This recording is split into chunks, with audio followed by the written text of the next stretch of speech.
The clock is ticking down now for Major League Baseball's trade deadline, which arrives at 6 p.m. Eastern. And for the Blue Jays, well, if you've been following the news over the last several days, you know the team at the front office has been very active. So let's bring in friend of the show, Adam Peddle, co-host and co-founder of Blue Jays Today podcast, to talk about the move so far. Adam, always good to talk baseball with you, particularly the Blue Jays. What do you make of the messaging we're getting from the front office about all these moves they've already made ahead of the deadline? Yeah, I feel like the moves that they've already made have been pretty cut and clear and stride. I mean, hey, we are not going to compete this year. We're going to sell off any pieces that we can to try and rebuild this team for the future, right? And you're starting to look at maybe a market right now that is extremely seller light. I mean, there's not too many teams out there that are going to be selling. So you're seeing a lot of return packages, for the Toronto Blue Jays and other teams that are very, very, very expensive, right? You're getting a lot in return. So for the Toronto Blue Jays, they're starting to do the right thing right now and selling off a lot of pieces and getting a lot of good returns. Yeah, I mean, Yusei Kikuchi gone, Justin Turner gone. Those were two names that a lot of people thought, might help bring a pennant to the team. Instead, they're going to be gone. Do you expect, Adam, to see any more trades by the Jays today ahead of 6 p.m.?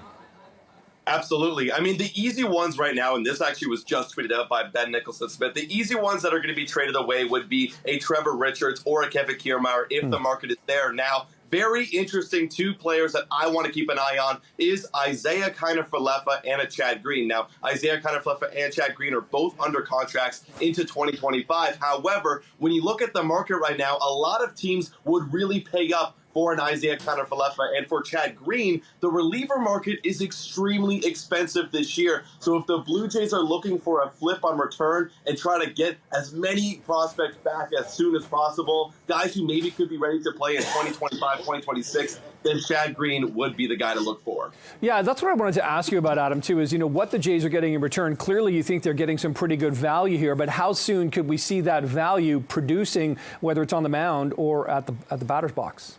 It's interesting you say that. I mean, some guys, of course, when they have lower value, you're not going to get as many, high demand, high level prospects in return. However, I did want to make a note of Yusei Kikuchi. The trade that happened last night was probably the biggest steal of the MLB trade deadline.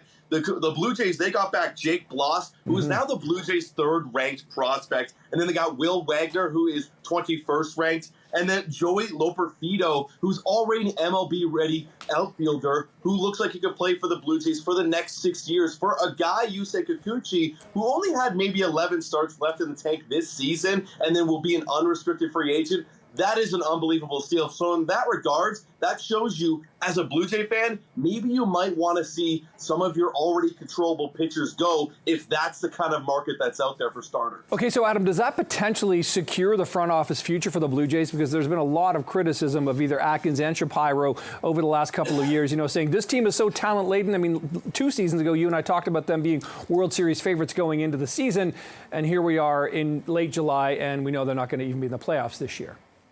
Well, I mean, it's interesting you say that because I would have said a week ago the future of Ross Atkins and maybe Mark Shapiro were looking very dim as a Toronto Blue Jay representative. But, looking at this deadline, I can't deny that Ross Atkins and that front office has done an incredible job getting back players. However, I think it all depends on what the upper management wants to do with this team moving forward. If they want maybe somebody else looking at the next win of this Blue Jays, who will that be? We'll see.